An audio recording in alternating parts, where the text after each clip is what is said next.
नमस्कार। आप देख रहे हैं विजडम इंडिया न्यूज। स्वागत है आपका कार्यक्रम आज के इतिहास में। सबसे पहले जानिए आज के बारे में। आज तारीख है 13 अगस्त 2025, दिन बुधवार। हिंदी कैलेंडर वैदिक पंचांग के अनुसार आज कृष्ण पक्ष की चतुर्थी तिथि है। विक्रम संवत के अनुसार सन 2082। तो आइए बात करते हैं 13 अगस्त की। आज के इतिहास में 13 अगस्त की तारीख क्यों इंपॉर्टेंट है, आपको बताते हैं। तो सबसे पहले बात करते हैं 1784 की। 13 अगस्त 1784 को ब्रिटिश संसद में पिट्स इंडिया बिल यानी पिट्स इंडिया एक्ट पेश किया गया था, जिसका उद्देश्य भारत में ईस्ट इंडिया कंपनी के प्रशासनिक ढांचे में सुधार करना था। यह अधिनियम ब्रिटेन के तत्कालीन प्रधानमंत्री विलियम पिट द यंगर के नाम पर रखा गया था। इस अधिनियम के माध्यम से ब्रिटिश सरकार ने ईस्ट इंडिया कंपनी की राजनीतिक और प्रशासनिक गतिविधियों पर नियंत्रण स्थापित किया। इसके तहत एक बोर्ड ऑफ कंट्रोल की स्थापना की गई, जो भारत से संबंधित राजनीतिक मामलों की निगरानी करता था। कंपनी के व्यापारिक और प्रशासनिक कार्यों को अलग किया गया ताकि कंपनी व्यापार कर सके, लेकिन राजनीतिक मामलों में नियंत्रण सरकार का हो। भारत के गवर्नर जनरल और उसकी परिषद की शक्तियों को स्पष्ट और सीमित किया गया। पिट्स इंडिया एक्ट 1784 भारत में ब्रिटिश शासन के अधिक केंद्रीकृत और सरकारी नियंत्रण की दिशा में एक महत्वपूर्ण कदम था। यह अधिनियम ब्रिटिश सरकार और ईस्ट इंडिया कंपनी के बीच डिविल सिस्टम ऑफ कंट्रोल की शुरुआत का प्रतीक भी माना जाता है। अब बात करते हैं साल 1795 की।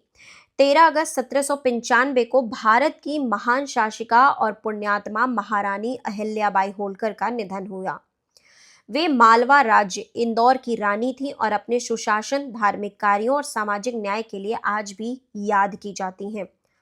अहिल्याबाई होलकर का जन्म 31 मई 1725 को महाराष्ट्र के अहमदनगर जिले के चौड़ी गांव में हुआ था। एक सामान्य परिवार से आने वाली अहिल्याबाई का विवाह मालवा राज्य के युवराज खांडेराव होलकर से हुआ। पति और ससुर की मृत्यु के बाद उन्होंने सिंहासन संभाला और लगभग 30 वर्षों तक राज्य का सफलतापूर्वक संचालन किया। उनकी सबसे बड़ी पहचान उनके द्वारा करवाए गए धार्मिक निर्माण कार्यों से जुड़ी। उन्होंने काशी विश्वनाथ मंदिर, जो वाराणसी में है, सोमनाथ, रामेश्वरम, द्वारका, गया, मथुरा, अयोध्या और हरिद्वार जैसे अनेक तीर्थ स्थलों पर घाट, मंदिर और धर्मशालाएं बनवाई। उन्हें भारत की धार्मिक संस्कृति पुनर्निर्माता कहा जाता है। राजनीति और प्रशासन में वे दूरदर्शिता, दया और न्यायप्रियता के लिए जानी जाती थीं। उन्होंने नारी शक्ति, धर्मनिष्ठा और लोक सेवा का ऐसा उदाहरण प्रस्तुत किया जो इतिहास में अमर है। अब बात करते हैं साल 1848 के। 13 अगस्त 1848 को बड़ौदा, जो कि अब वडोदरा जिसे कहा जाता है, गुजरात में है, वहां पे जन्मे रमेश चंद्र दत्त एक प्रतिष्ठित भारतीय इतिहासकार, अर्थशास्त्री, लेखक और सिविल सेवक थे। वे ब्रिटिश भारत के पहले आईसीएस यानी भारतीय सिविल सेवा अधिकारियों में से एक थे और औपनिवेशिक शासन की आर्थिक नीतियों की आलोचना करने वाले प्रमुख भारतीय बुद्धिजीवियों में गिने जाते हैं। रमेश चंद्र दत्त ने अपनी शिक्षा कलकत्ता विश्वविद्यालय और बाद में इंग्लैंड की यूनिवर्सिटी कॉलेज लंदन से प्राप्त की। 1871 में वे आईसीएस में चयनित हुए और प्रशासनिक सेवा के दौरान बंगाल, बड़ौदा और ओरछा जैसे क्षेत्रों में कार्य किया। उनकी सबसे प्रसिद्ध कृतियों में जो शामिल है वो है India under early British rule, जिसमें है इकोनॉमिक हिस्ट्री ऑफ इंडिया। इन पुस्तकों में उन्होंने यह बताया कि कैसे ब्रिटिश नीतियों के कारण भारत की अर्थव्यवस्था और ग्रामीण जीवन पर बुरा असर पड़ा। रमेश चंद्र दत्त ने भारतीय साहित्य और सांस्कृतिक पर भी महत्वपूर्ण कार्य किए। उन्होंने संस्कृत महाकाव्य रामायण और महाभारत का अंग्रेजी में अनुवाद किया और भारतीय विरासत को विश्व मंच पर प्रस्तुत किया। अब बात करते हैं साल 1936 की। 13 अगस्त 1936 को भारत की महान क्रांतिकारी, समाज सेविका और प्रवासी स्वतंत्रता संग्राम सेनानी भीकाजी रुस्तम कामा, जिन्हें आदरपूर्वक मैडम काका कहा जाता है, उनका निधन हुआ। वे भारत की आजादी के संघर्ष में अंतर्राष्ट्रीय स्तर पर आवाज उठाने वाली पहली महिला में से एक थीं। मैडम काका का जन्म 24 सितंबर 1861 को बंबई में एक पारसी परिवार में हुआ था। वे बचपन से ही समाज सेवा और राष्ट्र प्रेम की भावना से ओतप्रोत थीं। उन्होंने ब्रिटिश शासन के खिलाफ काम करने के लिए लंदन, पेरिस और जर्मनी जैसे देशों में रहते हुए विदेशी क्रांतिकारियों और भारतीय स्वतंत्रता सेनानियों के साथ मिलकर कार्य किया।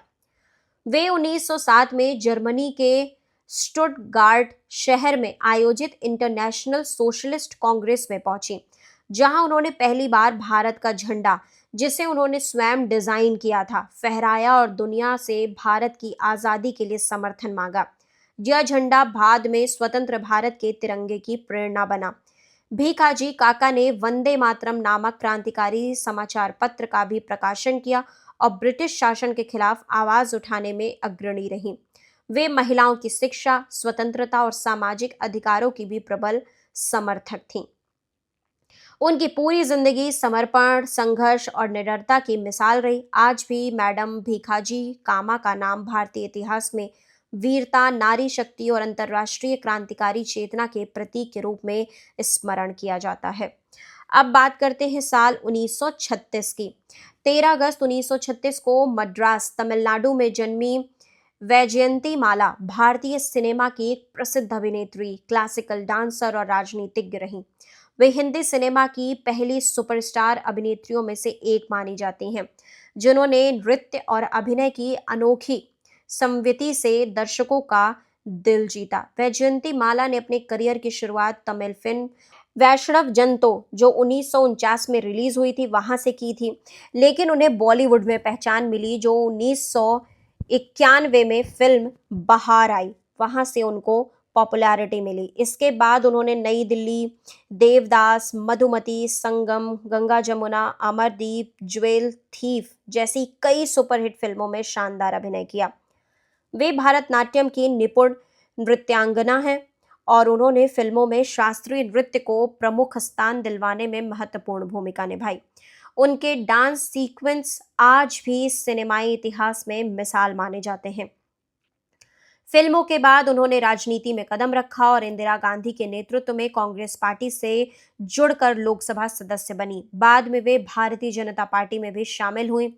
उन्हें उनके योगदान के लिए कई पुरस्कारों से सम्मानित किया गया, जिसमें शामिल है फिल्म फेयर पुरस्कार, पद्मश्री जो उन्हें 1968 में मिला, वहीं कालिदास सम्मान भी उन्हें दिया गया। तो वैजयंती माला का जीवन कला, संस्कृति और सामाजिक योगदान का अद्भुत संगम है। अब बात करते हैं साल 1963 की। 13 अगस्त 1963 को शिवकाशी, तमिलनाडु में जन्मी श्रीदेवी भारतीय सिनेमा की एक दिग्गज अभिनेत्री थी, जिन्हें फिल्म जगत की पहली महिला सुपरस्टार कहा जाता है। उन्होंने तमिल, तेलुगु, मलयालम, कन्नड़ और हिंदी सहित कई भाषाओं में काम कर अपने अभिनय का लोहा मनवाया। श्रीदेवी ने महज 4 साल की उम्र में अपने करियर की शुरुआत की और बाल कलाकार के रूप में प्रसिद्धि पाई। हिंदी सिनेमा में उनका करियर 1970 के दशक में शुरू हुआ, लेकिन उन्हें असली पहचान मिली 1980 और 1990 के दशक में, जब उन्होंने मवाली, हिम्मतवाला, तोहफा, मिस्टर इंडिया, चांदनी, चालबाज, लम्हे और जुदाई जैसी सुपरहिट फिल्मों में काम किया। वे अपने अभिनय, नृत्य और अभिव्यक्ति के लिए प्रसिद्ध थीं। उनकी स्क्रीन प्रेजेंस और करिश्मा ने उन्हें देश की सबसे चहेती अभिनेत्रियों में शामिल कर दिया। 2000 के बाद फिल्मों से कुछ समय के लिए दूरी बनाने के बाद उन्होंने 2012 में फिल्म इंग्लिश विंग्लिश से शानदार वापसी की, जिसे दर्शकों और आलोचकों दोनों ने सराहा। श्रीदेवी को कई प्रतिष्ठित पुरस्कारों से नवाजा गया, जिनमें शामिल है पद्मश्री जो उन्हें 2013 में मिला, राष्ट्रीय फिल्म पुरस्कार जो उन्हें उनके मरणोपरांत 2018 में मॉम के लिए उन्हें दिया गया। वहीं फिल्म फेयर अवार्ड्स उन्हें कई बार मिल चुके हैं। अब आपको बता देते हैं कि 13 अगस्त को ही ऑर्गन डोनेशन डे भी सेलिब्रेट किया जाता है। 13 अगस्त को हर साल अंगदान दिवस यानी ऑर्गन डोनेशन डे के रूप में भारत सहित दुनिया के कई देशों में मनाया जाता है। इस दिन का उद्देश्य अंगदान के महत्व को उजागर करना, समाज में जागरूकता फैलाना और लोगों को अंगदान के लिए प्रेरित करना है। अंगदान दिवस का उद्देश्य है कि मृत्यु के बाद अंगदान को बढ़ावा देना, अंग प्रत्यारोपण की आवश्यकता को लेकर जागरूकता बढ़ाना, समाज में भय और भ्रांतियों को दूर करना, जरूरतमंद मरीजों को नई जिंदगी देने की प्रेरणा देना। भारत में लाखों मरीज किडनी, लीवर, हार्ट, आंखें आदि के लिए दानदाताओं का इंतजार करते हैं, लेकिन जागरूकता की कमी के कारण बहुत कम लोग आगे आते हैं। सरकार और गैर सरकारी संस्थाएं इस दिन रैलियों, वर्कशॉप, जागरूकता अभियानों और अंगदान पंजीकरण कार्यक्रमों का आयोजन करती हैं। एक अंगदाता 8 से ज्यादा लोगों को जीवन दान दे सकता है, कई लोगों की जीवन गुणवत्ता को बेहतर बना सकता है। अंगदान दिवस हमें यह याद दिलाता है कि मृत्यु के बाद भी किसी के जीवन में रोशनी लाई जा सकती है। यह एक पवित्र और महान कार्य है जो इंसानियत की सबसे खूबसूरत मिसाल बन सकता है। तो देश दुनिया की बाकी खबरों के लिए आप लगातार जुड़े रहिए विजडम इंडिया न्यूज चैनल के साथ। चैनल को लाइक करें, सब्सक्राइब करें, शेयर करें, कमेंट करें।